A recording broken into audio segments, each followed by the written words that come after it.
बहुत बहुत शुभकामनाएं। आज आपके साथ ही 30 लाख से ज्यादा पंचायत प्रतिनिधि भी हमारे साथ वर्चुअली जुड़े हुए हैं। ये निश्चित रूप से भारत के लोकतंत्र की बहुत ही सशक्त तस्वीर है। हम सभी जनता के प्रतिनिधि हैं।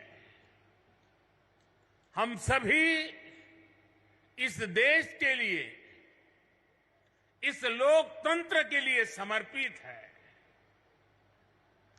काम के दायरे भले ही अलग अलग हो, लेकिन लक्ष्य एक ही है, जन सेवा से राष्ट्र सेवा। मुझे खुशी है कि गांव गरीब का जीवन आसान बनाने के लिए जो भी योजनाएं केंद्र सरकार ने बनाई हैं, उन्हें हमारी पंचायतें पूरी निष्ठा से जमीन पर उतार रही है। भाई और बहनों, आज यहां ई ग्राम स्वराज और ई ग्राम पोर्टल को मिलाकर जो नई व्यवस्था लॉन्च की गई है, उससे आपका काम और आसान होने वाला है।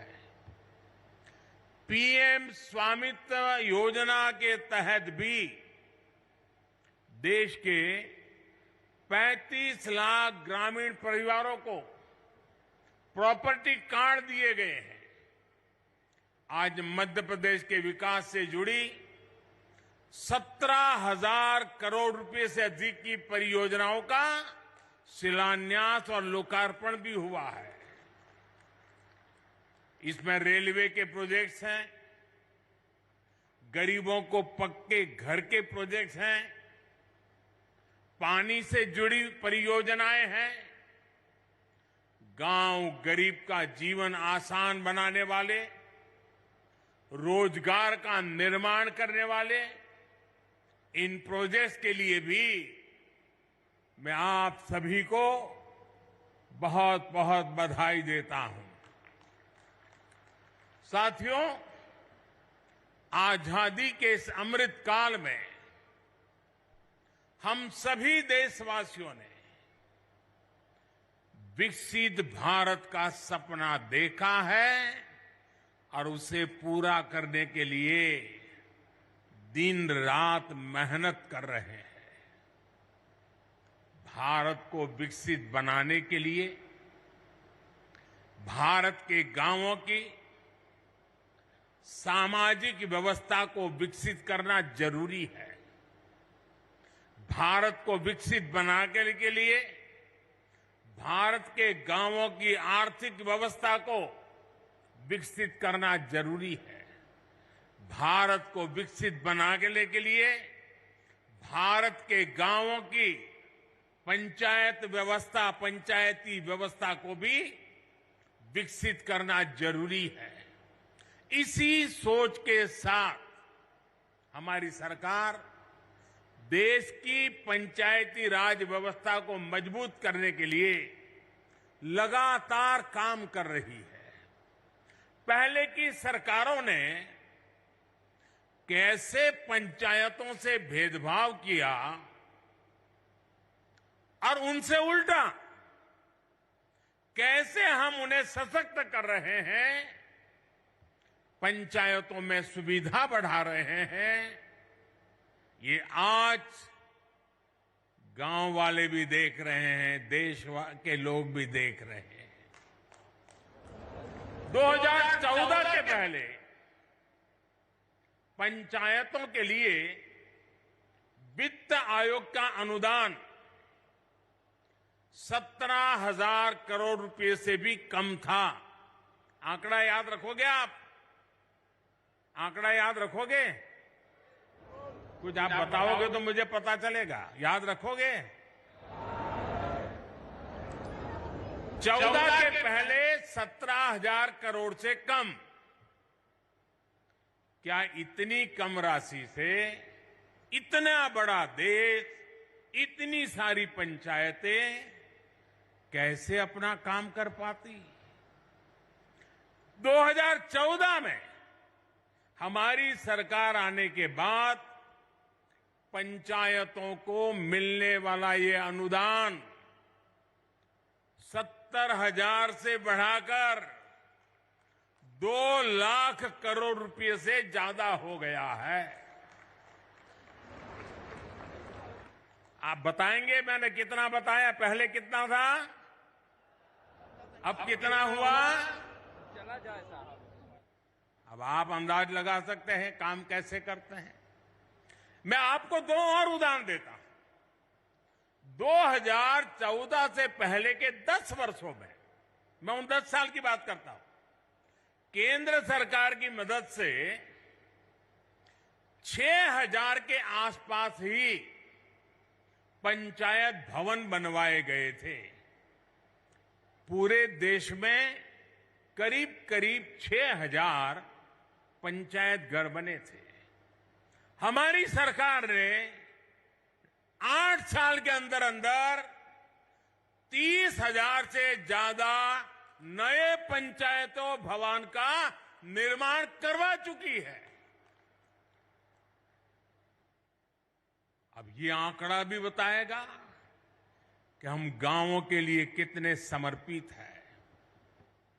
पहले की सरकार ने ग्राम पंचायतों तक ऑप्टिकल फाइबर पहुंचाने की योजना भी शुरू की थी, लेकिन उस योजना के तहत देश की 70 से भी कम, 100 भी नहीं, 70 से भी कम ग्राम पंचायतों को ऑप्टिकल फाइबर से जोड़ा गया था।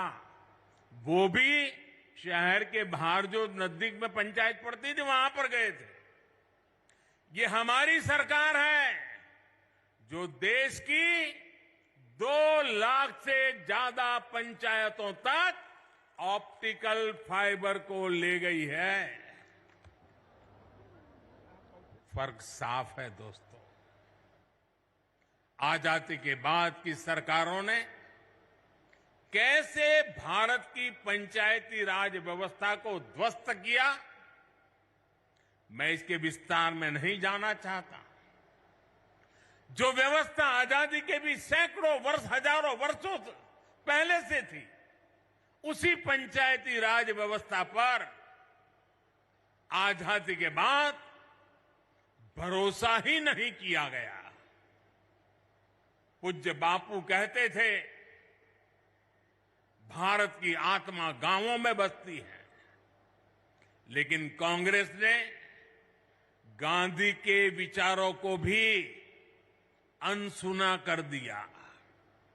90 के दशक में पंचायती राज के नाम पर खानापूर्ति जरूर की गई, लेकिन फिर भी पंचायतों की तरफ वो ध्यान नहीं दिया गया जिसकी जरूरत थी। साथियों, 2014 के बाद से देश ने अपनी पंचायतों के सशक्तिकरण का बीड़ा उठाया है और आज इसके परिणाम नजर आ रहे हैं। आज भारत की पंचायतें गांवों के विकास की प्राणवायु बनकर उभर रही है।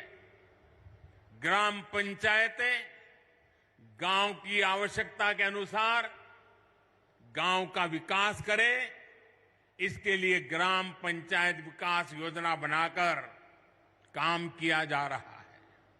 साथियों, हम पंचायतों की मदद से गांवों और शहरों के बीच की खाई को भी लगातार कम कर रहे हैं।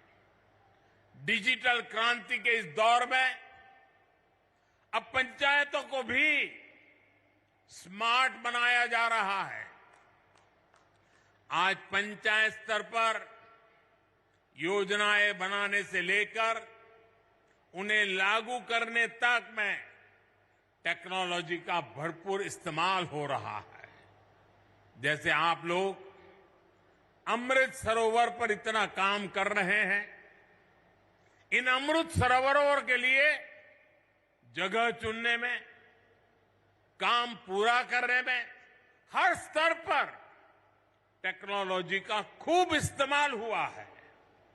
आज यहां ई Gram Swaraj GeM integrated portal का शुभारंभ भी किया गया है। इससे पंचायतों के माध्यम से होने वाली खरीद की प्रक्रिया सरल और पारदर्शी बनेगी। इससे अब पंचायतों को कम कीमत में सामान मिलेगा और स्थानीय छोटे उद्योगों को भी अपना सामान बेचने का एक सशक्त माध्यम मिल जाएगा। दिव्यांगों के लिए ट्राइसिकल हो या बच्चों की पढ़ाई से जुड़ी चीजें, पंचायतों के सब सामान इस पोर्टल पर आसानी से मिलेगा। भाई और बहनों, आधुनिक टेक्नोलॉजी का एक और लाभ हम पीएम स्वामित्व योजना में भी देख रहे हैं। हमारे यहां गांव के घरों के प्रॉपर्टी के कागजों को लेकर बहुत उलझने रही है। इसके चलते भली भांति के वाद विवाद होते हैं, अवैध कब्जों की आशंका होती है। पीएम स्वामित्व योजना से अब ये सारी स्थितियां बदल रही है। आज गांव-गांव में ड्रोन टेक्नोलॉजी से सर्वे हो रहा है, मैप बन रहे हैं। इसके आधार पर बिना किसी भेदभाव के कानूनी दस्तावेज लोगों के हाथ में सौंपे जा रहे हैं। अभी तक देश भर में 75,000 गांवों में प्रॉपर्टी कार्ड देने का कार्य पूरा हो चुका है और मुझे खुशी है कि मध्य प्रदेश की सरकार इसमें बहुत बेहतरीन काम कर रही है। साथियों, मैं कई बार सोचता हूं कि छिंदवाड़ा के जिन लोगों पर आपने लंबे समय तक भरोसा किया, वो आपके विकास को लेकर, इस क्षेत्र के विकास को लेकर इतना उदासीन क्यों रहे? इसका जवाब कुछ राजनीतिक दलों की सोच में है। आजादी के बाद जिस दल ने सबसे ज्यादा समय तक सरकार चलाई, उसने ही हमारे गांवों का भरोसा तोड़ दिया। गांव में रहने वाले लोग गांव के स्कूल, गांव की सड़कें, गांव की बिजली, गांव में भंडारण के स्थान, गांव की अर्थव्यवस्था कांग्रेस शासन के दौरान सबको सरकारी प्राथमिकताओं में सबसे निचले पायदान पर रखा गया। भाई और बहनों, देश की आधी से ज्यादा आबादी जिन गांवों में रहती है, उन गांवों के साथ इस तरह सौतेला व्यवहार करके देश आगे नहीं बढ़ सकता। इसलिए 2014 के बाद जब आपने हमें सेवा का अवसर दिया, तो हम गांव की अर्थव्यवस्था को, गांव में सुविधाओं को, गांव के लोगों के हितों को सर्वोच्च प्राथमिकता में ले आए हैं। उज्ज्वला योजना के तहत जो 10 करोड़ गैस कनेक्शन मिले, वो गांव के लोगों को ही तो मिले हैं। हमारी सरकार में गरीबों के जो देश भर में 4.25 करोड़ से भी अधिक घर बने हैं, उसमें से 3 करोड़ से अधिक घर गांव में ही तो बने हैं। और इसमें भी बड़ी बात यह है कि इन ज्यादातर घरों में मालिकाना हक हमारी बहनों, बेटियों, माताओं का भी है। हमारे यहां एक ऐसी ट्रेडिशन चली, घर हो तो पुरुष के नाम पर, दुकान हो पुरुष के नाम पर, गाड़ी हो पुरुष के नाम पर, खेत हो पुरुष के नाम पर, महिलाओं के नाम पर कुछ होता ही नहीं था। हमने ये रिवाज बदला है और मालिकाना हक हमारी माताएं, बहनें, बेटियां बने। साथियों, भाजपा की सरकार ने देश की करोड़ों महिलाओं को घर की मालकिन बनाया है। और आप जानते हैं, आज के समय में पीएम आवास का हर घर लाख रुपए से भी ज्यादा कीमत का होता है। यानी भाजपा ने देश में करोड़ों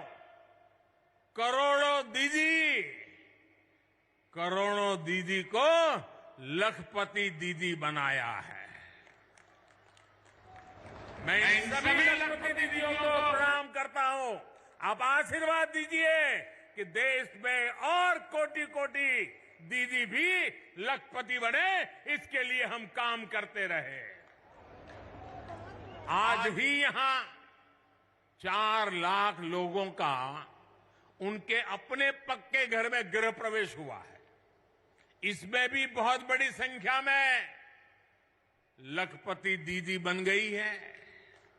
मैं सभी को बहुत बहुत बधाई देता हूं।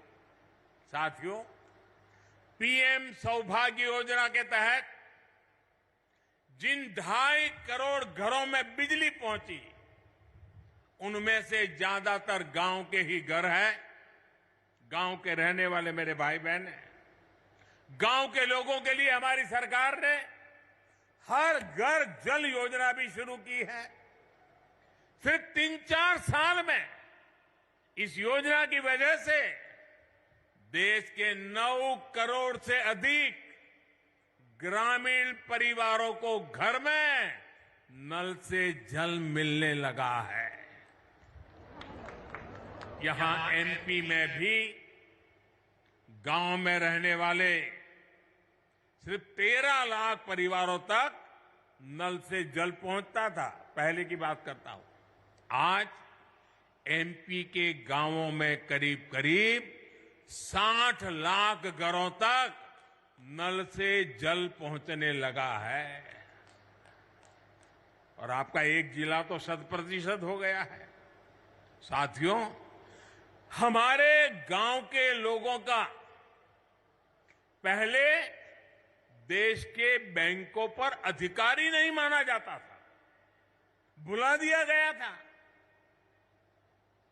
गांव के ज्यादातर लोगों के पास ना बैंक खाते होते थे और ना ही उन्हें बैंकों से सुविधा मिलती थी।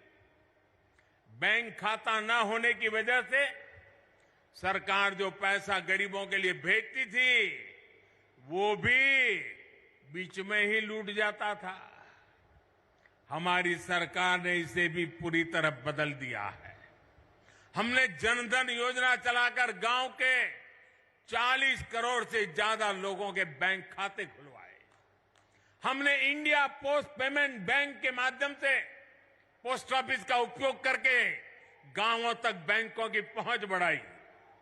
हमने लाखों बैंक मित्र बनाए, बैंक सखियों को प्रशिक्षित किया।